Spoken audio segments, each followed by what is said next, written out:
Hi.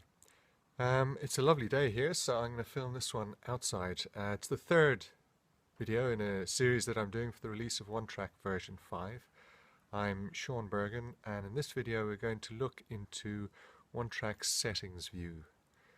When you first download OneTrack, it's set up to use straight away, but over time you might decide that you'd like to have things happen a bit different. It's time to explore OneTrack's settings view. The settings view is accessed either from the button top right in the playlist view or from the button top right in the main playing view. When OneTrack is locked, the settings view is inaccessible. At the top of the settings view is a slider which allows us to set our iPad's master volume. This has the same effect as pressing the volume buttons on the side of the iPad. If you have your iPad connected to an audio output system which sets the master volume itself, then this slider will be disabled. We can see that OneTrack sound is currently directed at the internal speaker and is set to its maximum. Below that we have the show timer settings. Show timer in OneTrack allows you to see a visual indicator on screen showing how much time you have left in your show. Please check out the show timer video later in the series. Next up are the cue sheets. Cue sheets are useful to give handouts to fellow band members, to keep records for yourself related to each track, to give to sound technicians or lighting engineers, all sorts of things. Check out the cue sheets video for a bit more detail. Track volumes don't really need their own video. I'll just go through it here. When you hit pause on a song, how long would you like it to take to fade to silence? Spin the dial to make a selection. Same with when you hit the next track button and a track is playing. How long a fade would you like? Maybe 5 seconds? When a track is being cropped, you can set the fade length. And finally, when you add tracks into your set lists, what would you like their initial volume set at?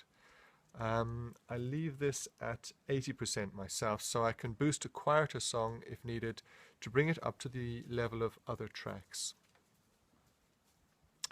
Moving on, we have the remote control section where we set up our remote controllers.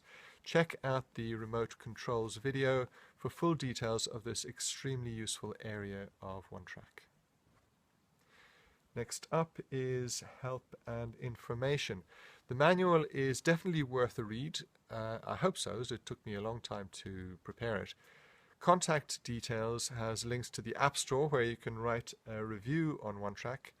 There's our email link, website, Twitter and Facebook pages.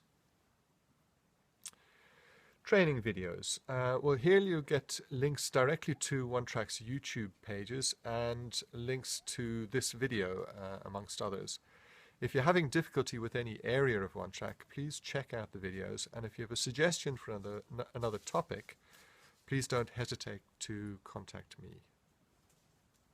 And finally, release notes. Not really bedtime reading, but I try to put in details of all changes from version to version in here.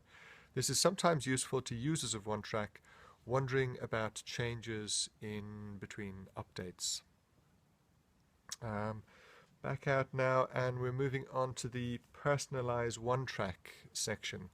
Here we can set the color schemes for OneTrack by just moving a slider. The top button works to adjust the main color scheme. The bottom button adjusts the locked color scheme. The day and night button, if we tap it, toggles between normal lighting and brighter colors which stand out better in daylight, like today. And finally, the default button will reset things back to their original values. There are a number of settings below this which allow you to tailor OneTrack to your requirements. Just play around with them until you're happy. And finally, archive and restore.